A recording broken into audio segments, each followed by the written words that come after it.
अपने पहले साल में बीजेपी ने कांग्रेस मुक्त भारत की दुहाई दी और अच्छे दिनों का सपना दिखाया। दूसरे साल में इट वाज भारत माता की जय और हमारे जवान सियाचिन में लड़ रहे हैं। तीसरा साल आते आते भाई काम हो रहा है लेकिन देश को बदलने में समय लगेगा। चौथे साल में इट वाज हिंदू खतरे में है, मंदिर वहीं बनेगा। और अब आखिरी साल में जब लोगों ने हिसाब मांगना शुरू किया कि भाई 4 साल में हिंदू मुस्लिम छोड़कर क्या किया है, कितना विकास हुआ है, कितने स्मार्ट सिटी बने, कितना काला धन वापस आया, कितने करप्ट बिजनेसमैन जेल गए, वगैरह वगैरह। अब बीजेपी भी तो कोई दूध पीता बच्चा नहीं है, उसको मालूम था कि ये खतरे में बिजनेस ना ज्यादा दिन नहीं चलेगा। परफॉर्मेंस पर सवाल तो जरूर उठेगा। ये सवाल नहीं पूछेगा, अरे तो ये तो जरूर पूछेगा ना, सबका मुंह नहीं बंद कर सकते हो, समझे। लेकिन अगर सवाल का मुद्दा ही दबा दो, सवाल पूछने का बेसिस ही हटा दो, अरे बाबा वो डेटा वो इंफॉर्मेशन ही गायब कर दो जिस पर सवाल उठ सकते हैं। शायद इस सरकार का सबसे बड़ा घोटाला, bigger than demonetisation, data information का गबन, पेट में हजम। Therefore, all is well in India, all is well। अरे भाई, ना रहेगा डेटा, ना रहेगा सवाल, ना रहेगा आउटरेज। एक नहीं, आइए देखते हैं 10 जगह जहां सरकार डेटा या इंफॉर्मेशन निकल गई और डकार भी नहीं लिया। डेटा गबन number 1, farmer suicide.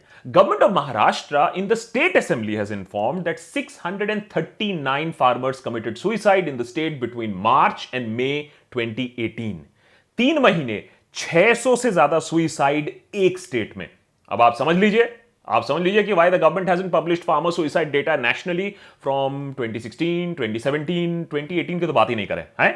Official reason यह है कि टेक्निकल कुछ खराबियां हैं, लेकिन सरकार को भी यह मालूम है कि अगर फार्मर सुइसाइड डेटा बाहर आई तो किसान और आम इंसान साथ मिलकर सरकार को खेतों में ही गाड़ देगी। डेटा गबन नंबर 2, अनएम्प्लॉयमेंट।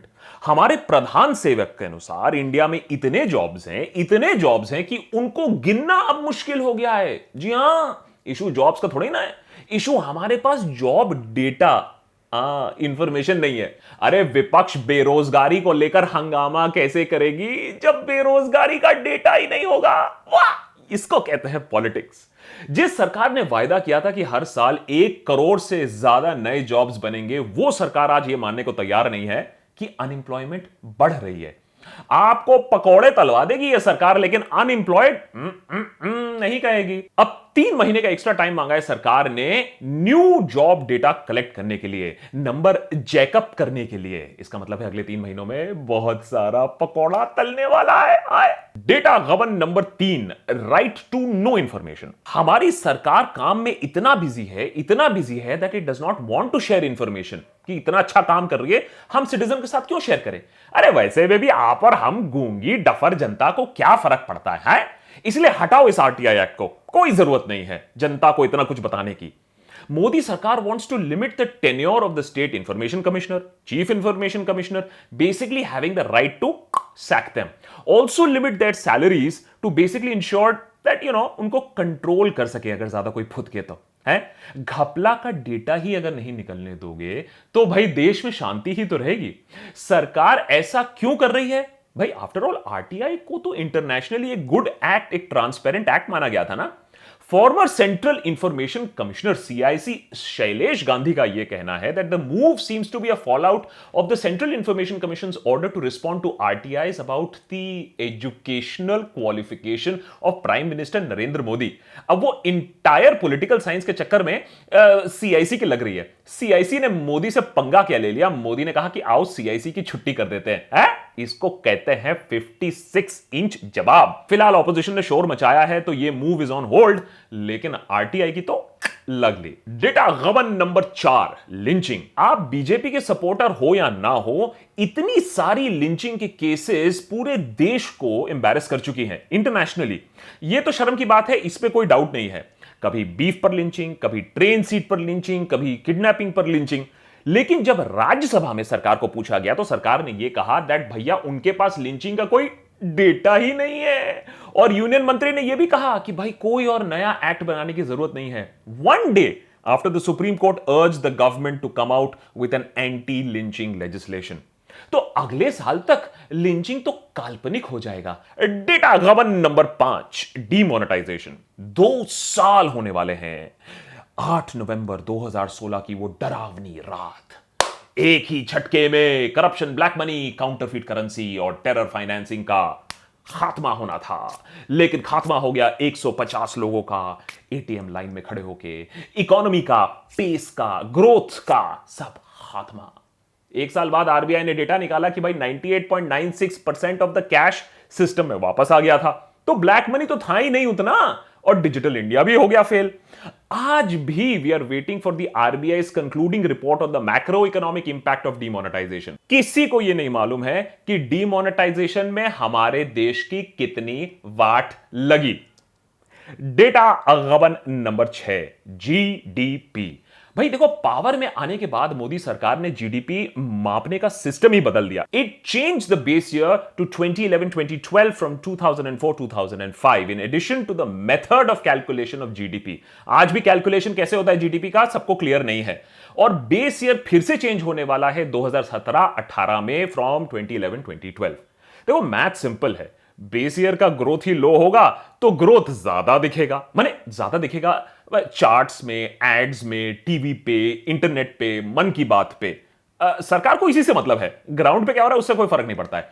लेकिन जब आप बेस ईयर ऐसे पिंग पोंग खेलते हो, then you have to release the back data, माने इस डेटा से उस साल में क्या होता।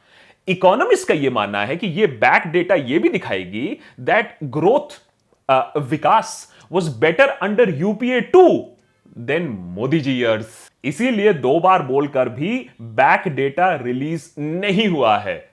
कैसे मान ले कि GDP growth is also a जुमला है? ये तो डेटा गबन चोरी नहीं है, ये तो डकैती है। डेटा गबन नंबर 7, न रहेगा डेटा देने वाला, न रहेगा डेटा। 31 जनवरी 2018 को टीसीए अनंत रिटायर हो गए। He was the chief statistician of India. अरे सारे आंकड़े, नंबर, डेटा, चार्ट, रिपोर्ट्स इन्हीं के ऑफिस से आते हैं। सरकार को कोई जल्दी नहीं है ये पोस्ट भरने का। जनवरी टू जुलाई हो चुका है, आधा साल निकल चुका है, no successor has been found. और आज अगर नाम निकल भी आया, it will be months before the name is approved, it is cleared by the PMO and the person can join to work. So economy, GDP, GST, no data, no confusion है। अरे हमारे शास्त्रों में भी ये लिखा है, no data is better than bad data. इसको कहते हैं चाणक्य नीति। जो खराब नंबर दे उसी को खराब कर दो। ये होता है पॉलिटिक्स बेटा, कांग्रेस कभी नहीं समझ पाएगी। कांग्रेस से याद आया, डेटा गबन नंबर 8, मिल के लूटते हैं इस देश को और मिल के सी बनाते हैं लोगों का। रिप्रेजेंटेशन ऑफ पीपल्स एक्ट साफ कहता है पॉलिटिकल पार्टीज फॉरेन फंड्स नहीं ले सकती हैं। 2014 में दिल्ली हाई कोर्ट ने कांग्रेस और बीजेपी दोनों को गिल्टी पाया of violating the foreign contribution regulation act. तो क्या मार्च 2018 में सरकार ने एक बिल पास कर दिया without debate, without discussion, that exempts political parties from scrutiny of the funds that they have received from abroad since 1976। ये होता है पॉलिटिक्स बॉस। इतने सालों में इन दोनों पार्टीज को कितना मिला, क्यों मिला, किसने दिया, all gone. No data needs to be given. दूसरों को एंटी नेशनल कहने वाले खुद ही देश को बेच खा रहे हैं और हमको सी बना रहे हैं। यह है असलियत। कांग्रेस ने भी चुपचाप सरकार को इसमें सपोर्ट कर दिया। डेटा गबन number 9, electoral bonds. Political parties ये जानती हैं कि आप और हम 2 वक्त की रोटी कमाने में इतना बिजी हैं कि ये सब इलेक्टोरल बॉन्ड शॉन्ड नहीं समझेंगे। ये बॉन्ड वो चीज है जिससे बड़े बड़े लोग बड़ी बड़ी पार्टी को बड़े बड़े डोनेशन देते हैं और किसी को कानो कान खबर नहीं चलता है कि किसने कितना पैसा दिया और क्यों दिया। और ये सब कहा जाता है, ये सब किया गया है ट्रांसपेरेंसी के नाम पर है। लेकिन Quint revealed that electoral bonds have hidden alphanumeric numbers printed on them to track down the link between the donor and the political parties. Normal eyes को यह नहीं दिखता है, आपको और हमको यह नहीं दिखता है। यह नंबर सिर्फ सरकार को पता चलता है।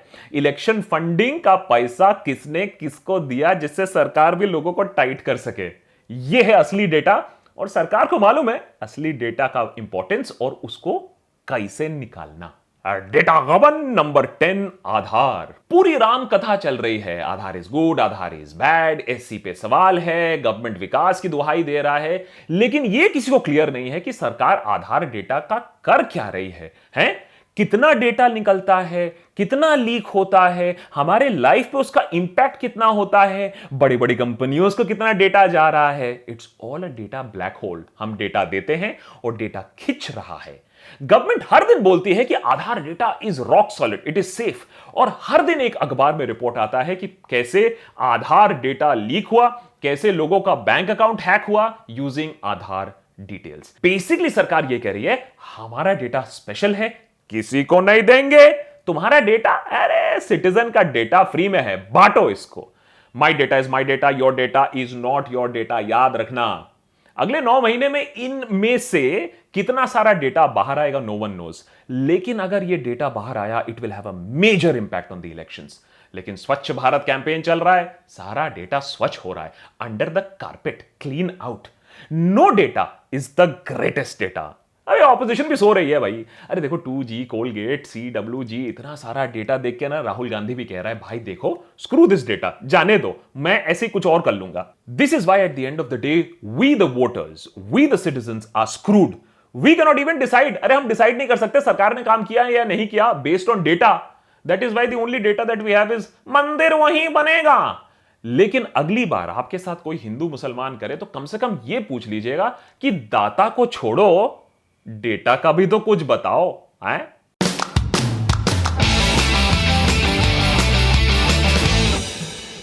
अगर इतना लंबा वीडियो देखकर यहां तक पहुंचे हैं तो या तो बहुत पसंद आया होगा या तो बहुत खराब लगा होगा। तो लिख डालिए, कमेंट सेक्शन ओपन है, mother, sister, uncle, aunty, daughter सब अलाउड है। लिखो लिखो, भड़ास निकालो अपनी।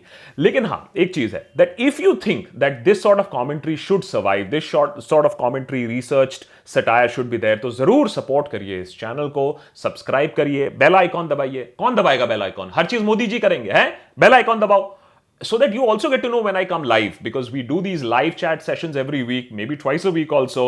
It's great fun and it'll be great to have you in the conversation. Let this not be a Mann Ki Baat, which is a one-way conversation. Let's have a two-way conversation.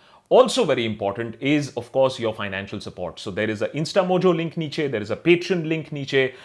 Click on that link so that you can be part of the inner circle. The inner circle allows you to ask me questions, suggest topics. We can actually contribute on research material, and that is what takes this channel forward. And of course, there's tons of videos. Do have a look at all the other video material. There's a lot of fun stuff here. Politics इतना boring नहीं है, इतना fun भी हो सकता है. Do have a look at that. So have a look at the video, subscribe to Patreon, and of course, subscribe to the channel, press the bell icon. Keep watching.